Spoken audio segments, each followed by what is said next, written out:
porque tal vez Dios lo pueda zarandear un poquito hoy, no mentiras, pero de pronto, algunos, por lo menos a mí haciendo el mensaje un montón. Así que bueno, vamos a orar. Señor, te damos gracias en esta mañana por este tiempo tan especial que nos permite reunirnos como iglesia para escuchar tu voz, Señor, para que tú nos hables, Señor, porque realmente dependemos de ti, Señor, te necesitamos, Padre. Así que hoy nos disponemos, Señor, con toda nuestra atención, nos sentamos a tus pies a escuchar tu palabra, Dios. Háblame hoy, dile hoy al Señor, háblame hoy. Que yo pueda salir de acá transformado, que pueda salir de acá diferente, que algo cambie en mi corazón. Te damos toda la gloria en el nombre de Jesús. Amén y amén. Bueno, hoy le coloqué al mensaje un nombre que curioso se llama crisis, oportunidad o peligro. ¿Sí? Crisis, oportunidad o peligro. Y quiero leerles Santiago 1:2 que dice: hermanos míos, tened por sumo gozo cuando os halléis en diversas pruebas. Ahora, la pregunta ¿es esto posible? ¿Por qué debo o debería estar con sumo gozo? No dice con gozo, dice con sumo gozo en una temporada de diversas pruebas. Aparte no dice en una temporada de una prueba, dice que en una temporada de muchas pruebas. ¿Y cuántos han pasado por tiempos donde no tienen una prueba sino muchas pruebas? ¿Cierto? Entonces, cuando yo leía esto, yo decía, ¿acaso la Biblia me llama a estar gozoso solo porque sí? ¿Porque hay que estar gozoso? Y yo pienso que no. Dios no está hablando acá de un gozo vacío. Dios no está hablando acá de un gozo basado simplemente en un pensamiento positivo. Debo estar gozoso, debo estar feliz, ¿cierto? Porque eso es simplemente un pensamiento humanista, vacío. No, Dios habla de un gozo fruto de un motivo. Hay un argumento y es lo que yo quiero que hoy hablemos, ¿sí? ¿Por qué yo debería estar gozoso en momentos de muchas dificultades? Y saben algo, esta semana eh, leí algo muy interesante y por ejemplo no sé cuántos de acá saben que para los japoneses la palabra crisis tiene un significado muy especial. La palabra crisis para los japoneses está compuesta de dos caracteres o dice dos ideogramas que significan peligro y oportunidades, ¿sí? Es por ello que los japoneses siempre intentan buscar algún beneficio en medio de una situación difícil. Y me puse a investigar un poco acerca de los japoneses y es verdad. El mayor ejemplo es cómo ellos, después de la Segunda Guerra Mundial, se levantaron. Cuando pasó la Segunda Guerra Mundial, recuerden que Japón es una isla, quedó totalmente devastada y estaban ante dos coyunturas: el peligro de la extinción, de que Japón quedara totalmente, digamos, subdesarrollada, o tenían la otra decisión de aprovechar la oportunidad para hacer algo nuevo. Y obviamente, por supuesto, ellos tenían muy claro el significado de la palabra crisis. ¿Y saben qué pasó? Se convirtieron en una potencia mundial en tecnología. ¿Cuántos saben eso? De hecho, el principal fuerte de los japoneses son los autos. ¿Cuántos han visto por ahí un auto Toyota, Mitsubishi, cierto?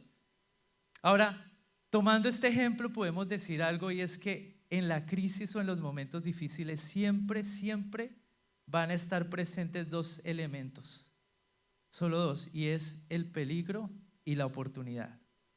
Y yo quiero que miremos lo que significa el primer elemento. ¿Por qué la crisis se puede convertir en un peligro para mi vida? Y lo primero que yo veía es que la crisis es un peligro cuando nosotros no reconocemos lo que Dios quiso enseñarnos cuando la atravesamos. Cuando no pudimos pasar por la crisis y aprender algo que Dios nos quería mostrar. Cuando no sacamos una lección, un aprendizaje, ahí se vuelve un peligro. ¿Saben por qué? Porque lo que no aprendes, ¿qué? Lo vuelves a repetir. Hay mucha gente que lleva pasando por lo mismo mucho y tal vez sea porque no ha aprendido qué es lo que Dios quiere de esa crisis, de ese momento difícil, que aprendamos para que no se vuelva a repetir. Entonces, para mí ese es el primer peligro de un momento difícil, de una crisis. Pero el segundo peligro es cuando en un tiempo difícil, en vez de que mi corazón se llene de fe, se llene de esperanza, el peligro más grande después de un tiempo de crisis es que mi corazón se endurezca. Es que se llene de resentimiento hacia Dios. Yo conozco muchas personas que en momentos difíciles se cierran hacia Dios, ¿sí? El peligro grande es que en medio de la dificultad tu corazón se llene de queja, de duda, de amargura, de argumentos contra Dios. Pero hay otro peligro aún mayor, o es fruto de estos dos, y es que el peligro de la crisis es cuando ésta nos lleva a tomar decisiones arrebatadas, ¿sí? Cuando nos lleva a tomar decisiones imprudentes, cuando nos lleva a tomar decisiones impulsivas, es decir, tú no piensas lo que estás haciendo. Mejor dicho, en términos cristianos, cuando usted toma decisiones en la carne. Y yo quiero darles un consejo en esta mañana, y es: nunca tome decisiones cuando está desanimado. Por ejemplo, los matrimonios, cuando pasan por un momento de crisis, a veces no piensan y toman malas decisiones. Lo mejor es que nos separemos, ¿sí? Y después, ay, me hace falta, yo hubiera cambiado, era yo el del problema. No, porque en ese momento hay un peligro, y es que podemos actuar locamente. Nos sentimos solos y la primera persona que nos mira lindo, le entregamos nuestro corazón sin conocerla. Y eso es fruto porque en los momentos de dificultad hay un peligro, y es tomar tipos de decisiones que nos pueden sacar de la voluntad de Dios. Amén. Entonces, en conclusión, las crisis son un peligro cuando caemos en el engaño del enemigo, porque él está ahí atento en la dificultad para que tu corazón se endurezca, para que tomes malas decisiones. Ahí está. Pero lo segundo que quiero que veamos es lo que significa la oportunidad en medio de la crisis. Y es justo por eso que debemos tomar muy en serio lo que Santiago nos aconseja, aunque parezca ilógico, aunque parezca una locura. Se los voy a volver a leer. Hermanos míos, tened por sumo gozo cuando os halléis en diversas pruebas. ¿Por qué en medio de la crisis debo tener sumo gozo? Miren, yo les voy a decir algo: porque es justo allí donde estamos más cerca a las grandes oportunidades de nuestra vida. Miren, aunque ustedes no los crean, no lo puedan creer, muchas veces, para muchos, el peor momento de su vida fue la antesala al mejor momento o la mejor temporada de su vida, ¿o no? ¿Cuántos hoy agradecen esos momentos difíciles porque si no nos hubieran abierto otros procesos? Y quiero contarles una historia que yo creo que mis discípulos ya la han escuchado muchas veces. Bueno, si hoy el Señor la va a volver a tocar, será por algo. Me gusta, siempre la cuento. Hoy no les voy a hablar del progreso del peregrino, tranquilos. Estaba incluido, pero dije, va a tener misericordia y lo va a sacar de ahí.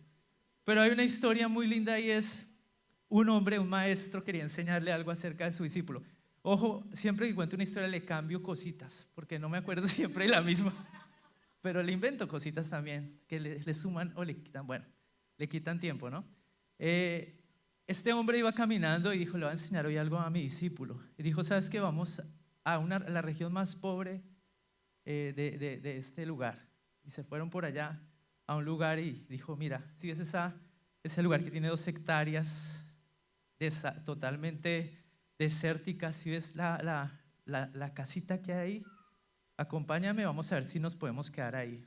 Y el discípulo lo miraba raro y llegó ahí, tocaron la puerta y salió una señora que era joven, pero parecía que no fuera tan joven. Tenía una apariencia de más edad porque estaba flaquita, acabada, así como que tenía anemia. Y este hombre le dice: oye, ¿será que esta noche podemos quedarnos con mi discípulo? Y ella dijo: pues mire, la verdad que nosotros acá no estamos muy bien, pero si quieren sigan.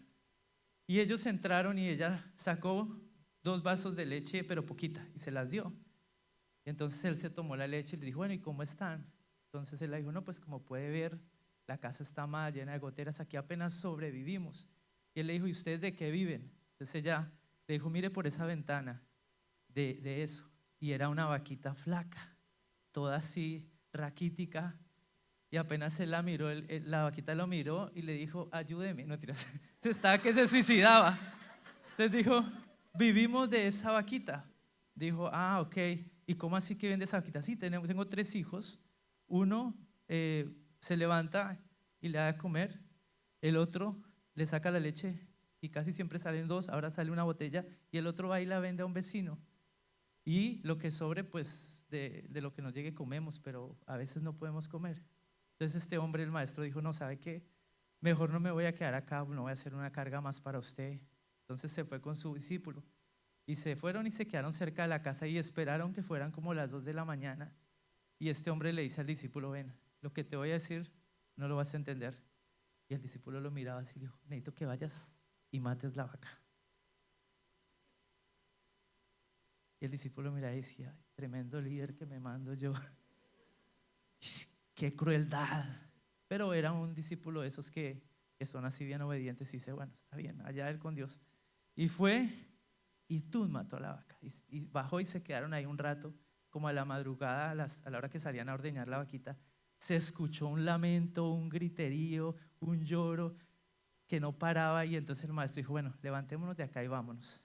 Y claro, el discípulo reargumentado, este no tiene corazón, nada. Bueno, se fueron, pasaron como 2 o 3 años. Y un día el maestro le dijo, oye, quiero que vayamos a ese lugar donde fuimos hace 2 años. Y el discípulo, ¿a dónde? ¿Donde maté la vaca?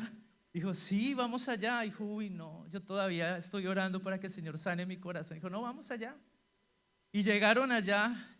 Cuando iba llegando el discípulo dijo, no, no, no, no, no, acá no es. Porque ahí había un terreno totalmente despoblado y ahora hay una quinta llena de árboles frutales, de hortalizas. Hay un camión gigante. Dijo, no, de pronto cambiaron de dueño, se murieron de hambre. Entonces fueron y golpearon y cuando salió la misma mujer, pero ahora sí se veía joven. Sí, porque ahora iba al gimnasio, todo el tema, les cansaba la plata para eso. Entonces dijo, oye, ¿qué pasó? Y entonces él sí lo reconoció, maestro, siga, ¿qué quieren comer? Les tengo arepas, les tengo de todo. Sí, dijo, no, ¿qué pasó? Y dijo, pues se acuerda la vez que usted vino acá y nos vio tan mal. Sí, bueno, la noche un desgraciado vino y mató la vaca. Dijo, ¿cómo así que mató la vaca? Como dice un amigo, ¿cómo así, hermano? ¿Sí? Que mató la vaca. Y dijo, sí, el desgraciado vino y nos mató y nos levantamos y no lo podíamos creer y comenzamos a llorar, a lamentarnos días y días, hasta que un día no pudimos más y salimos. Dijimos, esta tierra tiene que servir para algo, siembre algo, y nunca lo habíamos hecho. Y nos dimos cuenta que estábamos parados sobre la tierra más fértil de la región. Y todo lo que sembrábamos comenzó a cosechar. Entonces nos dimos cuenta que mi hijo, el que alimentaba la vaca, era bueno para trabajar. El que sacaba la leche era bueno para hacer cuentas. Y el que vendía era un revendedor. Entonces comenzamos a vender todo lo que sembramos y nos comenzó a ir súper bien. Entonces, ¿sabe qué? Hoy a ese desgraciado lo bendigo. Porque lo mejor que nos pudo hacer fue matarnos la vaca. Y saben que cuando yo vendía en esta historia, yo decía, tremendo, porque a muchos de nosotros a veces Dios viene y nos mata la vaca. Y aunque nos lamentamos y algunos están lamentando, es lo mejor que te puede pasar, amén. Entonces, no sé cuántos en este momento están atravesando por un tiempo difícil, tal vez en su matrimonio, tal vez en su parte sentimental, emocional, financiera, no sé, de salud. Pero mire, hoy yo quiero abrirles un poco mi corazón y contarles lo que he aprendido a través de la palabra haciendo este mensaje y de las grandes oportunidades que Dios puede brindarnos en medio del peor momento, en medio de un momento difícil. Solo si tienes un corazón dispuesto para crecer en una relación con Dios y en las demás áreas, tú las vas a ver. Por ello, algo que yo he aprendido es siempre estar a la expectativa de lo que Dios va a hacer en mi vida en medio de los momentos difíciles. Yo quiero enseñarles 4 oportunidades en medio de la crisis. Amén. La primera, si están escribiendo, escriban, la primera oportunidad que tenemos en medio de un momento difícil es la oportunidad de examinar mi fe y fortalecer mi fe. Miren, toda prueba que atravesamos pone en evidencia lo que realmente hay en mi corazón. Se los voy a volver a repetir. Toda prueba que atravesamos pone en evidencia lo que realmente hay en mi corazón. Es decir, pone en evidencia si verdaderamente vivimos lo que hablamos. Porque lo que hablamos muchas veces es acerca de confiar en Dios, sobre depender de Dios, pero la crisis saca a relucir lo que realmente somos. Y me encontré con un versículo que está en Job 4. Voy a leer desde el 2 al 5. Miren lo que dice, es súper interesante. Dice, aquí está hablando con Job, uno de los que lo estaban acompañando. Dice, si probáremos a hablarte, te será molesto, pero ¿quién podrá detener las palabras? Dice, he aquí tú enseñabas a muchos y fortalecías las manos de los débiles. Al que tropezaba enderezaban tus palabras. Es decir, él sabía hablar. Y esforzabas las rodillas de los que decaían. Mas ahora que el mal ha venido sobre ti, te desalientas, y cuando ha llegado hasta ti, te turbas. Y esto me llevó a una conclusión. ¿Cuántos saben que todos nosotros somos buenos consejeros en las crisis de los demás? ¿Sí o no? Somos buenos consejeros aconsejando a los otros. Pero miren, Job en su momento de verdad, cuando le iba bien, cuando era próspero, enseñaba a muchos y parecía que tuviera autoridad, fortalecía las manos de los débiles. Sus palabras eran como medicina. Al que tropezaba, las palabras de Job lo hacían enderezar su camino. Pero ahora que el mal había tocado sobre él, se desalentó, se turbó. ¿Dónde estaba todo lo que había enseñado? Ahora, si aplicamos esto a nuestra vida, nosotros, quiere decir que la crisis siempre pone a prueba nuestra confianza en Dios. Y la crisis incluso prueba mucho nuestro liderazgo. ¿Cuántos acá son líderes? Todas las semanas damos células y todas las semanas aconsejamos a otros en sus crisis. Pero cuando estás pasando por una crisis, ahí se prueba tu liderazgo. ¿Sí? Ahí se pone a prueba lo que creemos saber, pero que realmente no se ha formado en nuestro interior, en nuestro carácter. A veces sabemos muchas cosas, pero no se han formado todavía en mi corazón. Y a su vez también los momentos de crisis nos da la oportunidad de ver la necesidad que tenemos de madurar. Muchas veces han venido momentos de crisis a mi vida donde yo me he dado cuenta, gracias Señor, porque me he dado cuenta que necesito madurar, que necesito crecer, que necesito depender más de Dios y menos de nosotros o menos de los demás. Amén. Por eso una de las cosas más importantes en los momentos difíciles es que la crisis pone al descubierto nuestro orgullo. La crisis pone al descubierto nuestra altivez hacia Dios. Como que la crisis siempre nos da un baño de realidad. Nos muestra que no somos tan cristianos, que no confiamos tanto en Dios como deberíamos.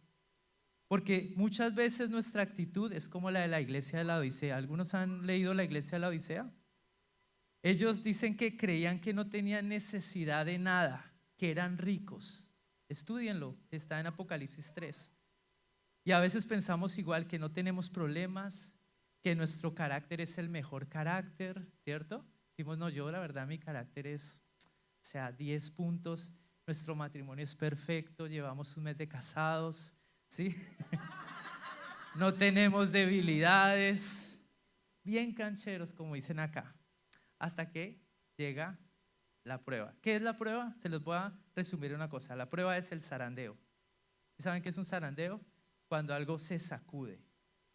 Y cuando algo se sacude siempre cae lo que no está firme, lo que no se ha arraigado, lo que no tiene raíces. Y a veces nosotros tenemos cosas como el arbolito de Navidad. ¿Sí? ¿Cuántos han armado un arbolito de Navidad? Simplemente colocas cositas ahí, pero no están arraigadas porque es de mentiras. Entonces cuando se cae el árbol sale a volar todas las manzanitas y eso. A veces somos así, todos bonitos, arbolitos de Navidad. ¿Sí? Entonces viene la crisis, pero hay algo interesante. Ahí tenemos la oportunidad. Es una oportunidad increíble. ¿Sabe cuál es? De vernos como Dios nos ve. Y el ejemplo más tremendo es el de Pedro, Mateo 26. Dice entonces Jesús le dijo, todos vosotros os escandalizaréis de mí esta noche, porque escrito está, herirá al pastor y las ovejas del rebaño serán dispersas. Pero después que haya resucitado, iré delante de vosotros a Galilea. Y entonces, ¿quién creen que habló? Pedro. Dijo, aunque todos se escandalicen de ti, yo, líder, nunca me escandalizaré de ti. ¿Sí? Él decía, todos son una partida de arbolitos de Navidad, yo no, yo estoy acá. Entonces Jesús le dijo, de cierto te digo esta noche, Pedro, que antes que el gallo cante, me negarás 3 veces. Pero Pedro le dijo, recuerden que uno cuando está así tenía su orgullo, aunque me sea necesario, o sea, redobló, aunque me sea necesario morir contigo, no te negaré, y motivó tanto a los demás que dice, y todos los discípulos dijeron lo mismo. La pregunta es, ¿quién tuvo razón, Pedro o Jesús? Jesús. Entonces, como les dije, el zarandeo revela algo que Dios ya sabía y nos da la oportunidad que nosotros ahora nos enteremos, lo sepamos. ¿Sí? ¿Cuántos hacen el devocional todos los días? Y Dios habla algo y tú, no tengo eso, no tengo eso. Y el Señor dice, ok, alistemos una pruebita para que vea lo que yo estoy viendo. ¿Sí? Entonces nos da la oportunidad a nosotros de que lo sepamos, pero ¿para qué? Para trabajar en eso. Muchas veces es un acto de amor que nosotros podamos ver algo para trabajar en eso, para trabajar con un corazón humilde en lo que necesitamos, para saber lo que nos hace falta para crecer, para avanzar. Y lo que nos falta se desarrolla, ¿saben en dónde? En las temporadas de crisis. Yo algo que he aprendido es que los momentos difíciles son el gimnasio de Dios. ¿Cuánto les gusta ir al gimnasio? No muchos, ¿no? Bueno, no importa, Dios tiene su gimnasio. Santiago nos dice, hermanos míos, tened por sumo gozo cuando, o sea, en diversas pruebas, sabiendo que la prueba de vuestra fe produce paciencia. Mas tenga la paciencia su obra completa para que seáis perfectos y cabales sin que os falte cosa alguna. Si alguno está pasando por pruebas, dile, gracias Señor porque me estás haciendo perfecto. Porque estoy desarrollando paciencia, amor a mi esposa, amor a mi esposo. Estoy aprendiendo a amar como tú amas. Gracias Señor porque me estás perfeccionando. Amén. Esa es la primera oportunidad. La segunda oportunidad que tenemos en medio de un momento de crisis es la oportunidad de llevar consuelo y esperanza a otros. Yo quiero leerles Hechos 16, 23, 31, del 23 al 31. Dice, después de haberles azotado mucho, los echaron a la cárcel, mandando al carcelero que los guardase con seguridad, el cual, recibido este mandato, los metió en el calabozo de más adentro y les aseguró los pies en el cepo. Pero a medianoche, orando, Pablo y Silas cantaban himnos a Dios, y los presos, dice acá, que los oían. Entonces sobrevino de repente un gran terremoto, de tal manera que los cimientos de la cárcel se sacudían, y al instante se abrieron todas las puertas y las cadenas de todos se soltaron. Despertando el carcelero y viendo abiertas las puertas de la cárcel, sacó la espada y se iba a matar, pensando que los presos habían huido. Mas Pablo clamó a gran voz diciendo, no te hagas ningún mal, pues todos estamos aquí. Él entonces, pidiendo luz, se precipitó adentro y temblando se postró a los pies de Pablo y de Silas, y sacándolos le dijo, señores, ¿qué debo hacer para ser salvo? Ellos dijeron, cree en el Señor Jesucristo y serás salvo tú y toda tu casa. Esta historia es una historia tremenda. Pablo y Silas estaban viviendo un tiempo de crisis, de dificultad por causa de predicar el evangelio. Estaban en un calabozo. Dice la Biblia que estaban con los pies en el cepo, ¿sí? No podían moverse. Pero ¿saben algo? Pablo y Silas sabían que no estaban solos. Ellos sabían que había en ese lugar muchos presos. No eran los únicos. Y tal vez había muchos presos que estaban en la misma condición que ellos, o estaban en una condición peor. Tal vez llevaban mucho tiempo. Tal vez estaban a días de que los fueran a matar. Pero aún así, Pablo y Silas sabían que allí tenían que cumplir el propósito de Dios. en medio de la crisis, en ese lugar, aún en esa situación difícil, sabía que había un propósito. Es por eso que entonces Pablo y Silas, ¿sabe qué decidieron? No quejarse. Decidieron no endurecer su corazón. Decidieron no murmurar. ¿Saben qué decidieron? ¿Qué dice la palabra? Decidieron alabar a Dios. Y es que a veces no queda de otra. Cuando no sabes qué hacer en una crisis, alaba al Señor. Amén. ¿Y saben qué pasó cuando comenzaron a alabar al Señor? Dice la Biblia que los presos ¿qué? Oían. ¿Sabes qué? Todo el mundo te oye cuando lo que tú haces en medio de una crisis. Los presos los oían. Algunos yo creo que tal vez pensaban que estaban locos, porque es verdad. Cuando tú estás en el peor momento y estás alabando a Dios, para muchos eso es locura, ilógico, ¿cierto? No es normal en esa situación. Pero en cambio, otros a través del canto y de las alabanzas de Pablo y de Silas, ¿saben qué? De pronto sintieron un respiro en medio del dolor. De pronto esa alabanza de ellos fue como una brisa fresca en un lugar tan oscuro. En ese lugar donde hay tanto dolor, tanto agonía, tal vez ese canto fue un consuelo para ellos, una esperanza. Y yo quiero decirles algo. Adorar en medio de la dificultad, en ese momento, trajo una gran liberación en ese lugar. Dice que después vino un terremoto, se rompieron las cadenas y hasta el carcelero se convirtió. Ahora, yo sé que no es una actitud o una decisión fácil gozarnos en medio de la dificultad. Pero yo quiero decirles algo, es la medicina que Dios ha provisto para sus hijos en medio del dolor. No hay otra medicina, es la única en la Biblia que usted va a encontrar que tiene Dios para sus hijos en medio de cualquier situación. Por ejemplo, Nehemías 8:10, la parte B dice: no os entristezcáis porque el gozo de Jehová es vuestra fuerza.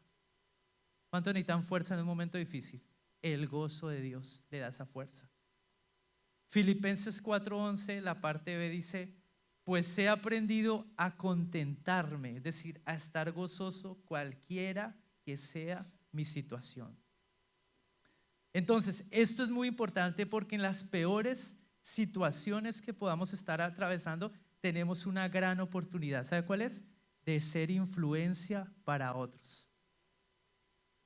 ¿Saben por qué? Porque tu actitud, lo que tú haces, el gozo, la alabanza en momentos difíciles, ¿saben qué hace? Produce un brillo en ti. Produce algo especial en tu rostro. Es como si se encendiera la luz en medio de las tinieblas. Y es la oportunidad para que otros vean el poder de Dios y lo conozcan a través de tu testimonio. Amén. Mire, para mí uno de los ejemplos más tremendos en la Biblia es lo que le pasó a Daniel. Ustedes recuerdan que Daniel era como un ministro, alguien muy importante para el rey, pero tenía muchos enemigos que lo querían bajar del cargo. Entonces, como era tan íntegro y no le encontraban nada, entonces dijeron: ¿saben qué vamos a hacer? Lo que sabemos es que él le ora a un Dios. Pero acá tenemos que decirle le dijeron al rey que hiciera una estatua del rey y que al sonar las trompetas todos se tenían que postrar a esa estatua. Y el que no, pues lo tenían que matar. Entonces le vendieron la idea al rey: ¿no te gustaría, rey, que hubiera una estatua tuya y que cuando la trompeta y todo? Y claro, el rey de pronto era bien egocentrista, dijo: claro, de una. Pero había un problema, el rey también era amigo de Daniel y lo quería. Pero él firmó ese edicto sin pensar en Daniel, tal vez.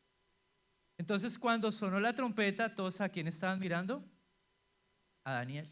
Y Daniel no se inclinaba ante esa figura, no se inclinaba ante ese ídolo. Entonces fueron y le dijeron al rey: rey, tu amigo Daniel, el que está así todo, es el que es el mejor acá, imagínate que cuando suena la trompeta no se postra. Y tienes que cumplir lo que dijiste porque lo firmaste, es un decreto. Y me impacta porque dice la Biblia que el rey se entristeció, pero tenía que cumplir. Entonces el rey lo metieron a un ¿qué? No, esa es otra historia. Al foso de los leones. ¿Sí? Fue a propósito, para saber, estaban viniendo al estudio bíblico del pastor. Entonces lo metieron al foso de los leones y cerraron con una gran piedra. Y lo interesante, yo leyendo la historia, es que el rey se puso triste. Pero dice que en la noche o al otro día fue el rey a ver qué había pasado con Daniel. Y le dijo: Daniel, bueno, parafraseado, ¿todavía estás ahí? Algo así le dijo, lo pueden leer. Y dice Daniel, sí, acá estoy, porque anoche vino un ángel y le tapó la boca a los leones y yo estoy re bien. ¿Saben qué hizo el rey? Se los voy a leer mejor. Daniel 6:26 dice, de parte mía es puesta esta ordenanza ahora, que en todo el dominio de mi reino todos teman y tiemblen ante la presencia del Dios de Daniel, porque Él es el Dios viviente y permanece por todos los siglos, y su reino no será jamás destruido, y su dominio perdurará hasta el fin, y salva y libra y hace señales y maravillas en el cielo y en la tierra. Él ha librado a Daniel del poder de los leones. ¿No les parece tremendo? Esto lo dijo el rey. ¿Por qué? Porque ver lo que pasó en medio de la prueba en Daniel lo convirtió a él, lo hizo poner los ojos en el Dios de Daniel. Entonces, te motivo para que en medio de la crisis mires a tu alrededor, te puedas salir un poquito de ti mismo, ¿sí? Mires alrededor y vas a notar que hay muchas personas que están igual o peor que tú, presas del temor, del pánico, de la desesperación por muchas situaciones. Y Dios nos está dando esa gran oportunidad de que nuestra actitud, de que nuestro testimonio en medio de la crisis sea una influencia positiva para otros, que los lleve a poner su confianza en ¿quién? En Dios. Que cuando te miren a ti vean una luz de esperanza, de que sí se puede salir adelante, que glorifiquen a Dios. ¿Y saben por qué yo les digo esto? Porque la Biblia nos dice algo interesante, y es que nosotros estamos rodeados todo el tiempo ante una gran nube de ¿qué? De testigos. Me gusta lo que dice Hebreos 12:1, dice, por tanto nosotros también, teniendo en derredor nuestro tan grande nube de testigos, despojémonos de todo peso del pecado que nos asedia y corramos con paciencia, es decir, con gozo, con alabanza, la carrera que tenemos por delante. ¿Por qué? Porque tenemos una nube de testigos, para que muchos se puedan unir a esa carrera. Miren, su mejor predicación es su actitud en medio de un momento difícil. Yo me acuerdo cuando yo presté el servicio militar, ahí abrí mi primer célula. Y cuando yo estaba ahí, yo acababa de llegar del encuentro y me subieron al camión y allá estuve un año. Pero mucha gente se drogaba ya, tenía problemas. Yo lo único, apenas sabía leer la Biblia, pero oraba en la biblioteca y se comenzó a unir gente y ahí comenzamos una pequeña célula. Yo no sabía ser líder ni nada. Yo no les predicaba, pero saben que la gente decía, es que tú eres diferente, ¿sí? Y eso va a pasar cuando te ven a ti en menos de la prueba, alabando a Dios, la gente lo va a notar porque vas a ser como una luz en medio de la oscuridad, amén. Y lo tercero, no digo lo último porque falta un punto más, lo tercero, que este punto la verdad a mí me encantó porque es la oportunidad en medio de la crisis de fortalecer mi relación con mi familia y con mis amigos, ¿sí? Yo quiero mostrarles una imagen, no sé si la pueden colocar.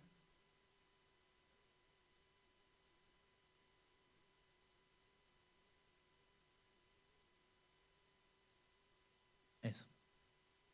Bueno, tal vez para muchos no saben qué imagen es, pero ¿cuántos saben de qué película es?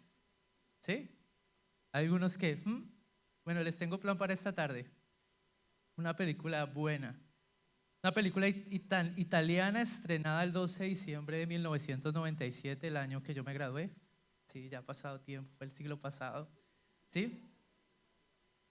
Y cuenta la historia de un hombre, de este hombre que se llamado en la historia Guido, casado con Dora, quien no era judía, él era judío, y tiene un hijo que se llamaba Josué, digamos Josué, que es él, ¿sí? También él tenía un amigo que ya era anciano, que se llamaba Eliseo. Y la historia ocurre más o menos en 1939, pleno comienzo del fascismo. Y les voy a narrar, para que me pongan mucha atención, no me voy a demorar, algo de la historia, lo más clave. Dice, Guido abre una librería y Dora continúa con su trabajo como profesora. Esa historia es muy linda porque él la conquista todos los días, yendo a visitarla donde trabaja. Le decía, buenos días, princesa. Solo con eso la conquistó. Ahí para que anoten los solteros, ¿listo? ¿Sí? Entonces dice, y el día del cumpleaños de Josué, su hijo, Guido y Eliseo y el anciano amigo fueron detenidos debido a su origen judío. Y subiéndolos a un tren, los llevaron rumbo a un campo de concentración. Aunque Dora no era judía, o sea, la esposa, exige subir también al tren para permanecer junto a su familia. Pero al llegar al campo, los hombres y las mujeres son inmediatamente separados y Eliseo, que era el anciano, y muchos otros ancianos son enviados directamente a las cámaras de gas, ya que no se les consideraba útiles para trabajar.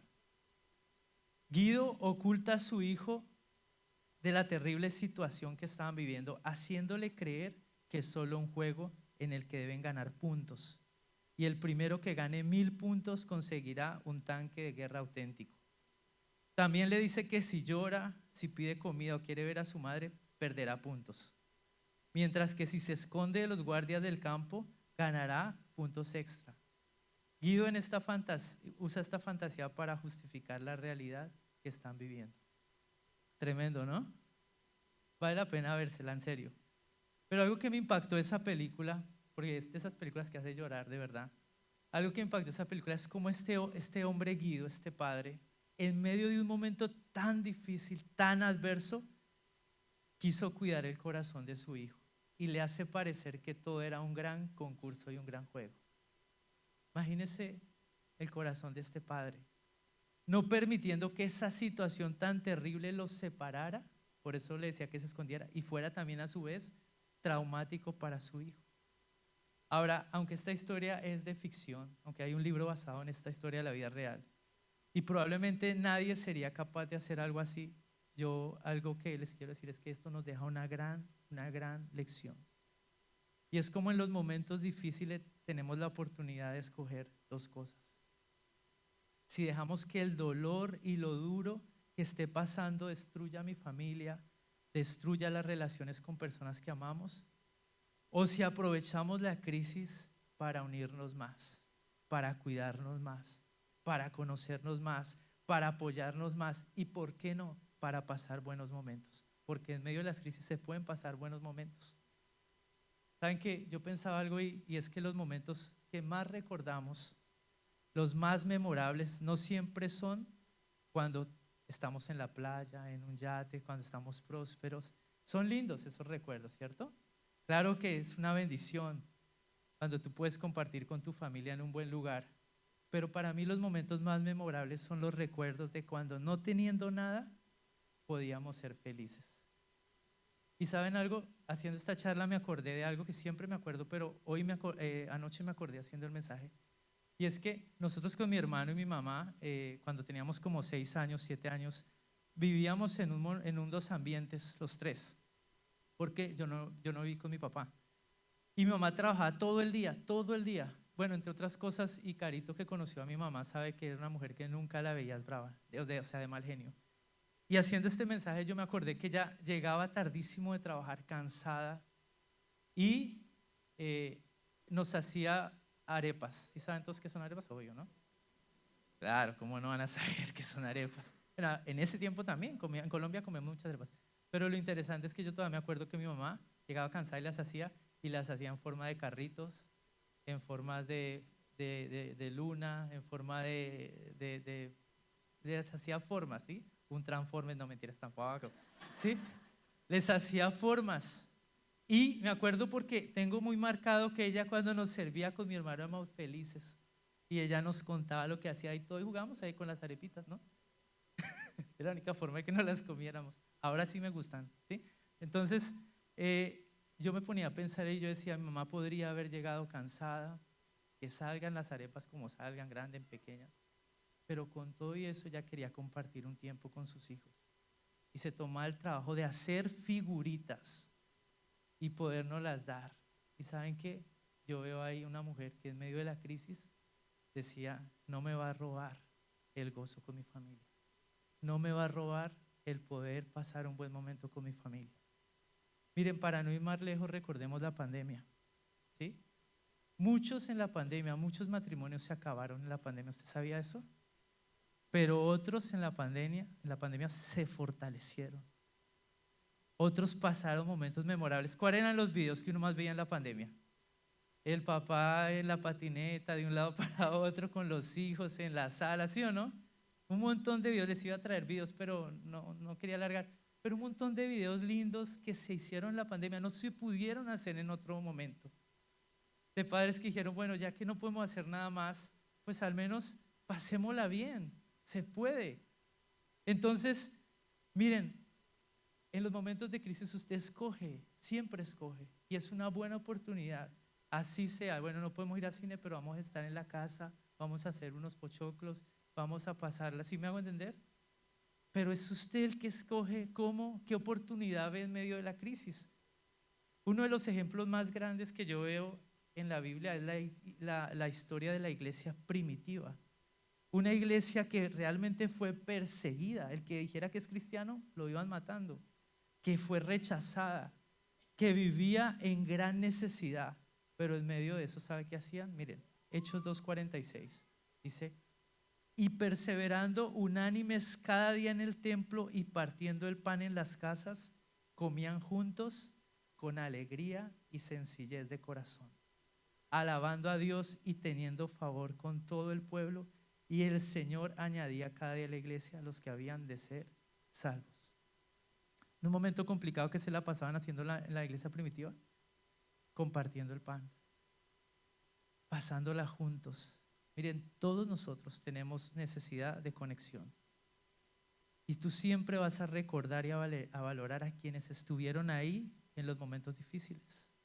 Por eso yo en esta mañana quisiera que usted le pidan a Dios ser una de esas personas que no es ausente en los tiempos de crisis, que no se mete en sus problemas y se le olvida que tiene una familia, que tiene un esposo que siente, que tiene una esposa que siente. Es que ahorita quiero estar solo porque estoy en mis problemas. No lo haga. Que esté presente para partir el pan, con alegría y con sencillez de corazón. Porque las dificultades no son excusas para aislarme. Al contrario, nos ofrece una muy buena oportunidad para unirnos como familia, como amigos y como iglesia. Amén. Y lo último, y cierro con esto: la crisis, lo mejor de la crisis, el pianista si está por ahí, sí, por ahí anda. Bueno, lo último es algo que nos ofrece la crisis es la oportunidad de salvación, ¿sí? Es la oportunidad de salvación. Yo quiero leerles Lucas 23:39. Dice: y uno de los malhechores que estaban colgados le injuriaba diciendo: si tú eres el Cristo, sálvate a ti mismo y a nosotros. Le injuriaba, no era que le estuviera pidiendo, prácticamente se estaba burlando de él.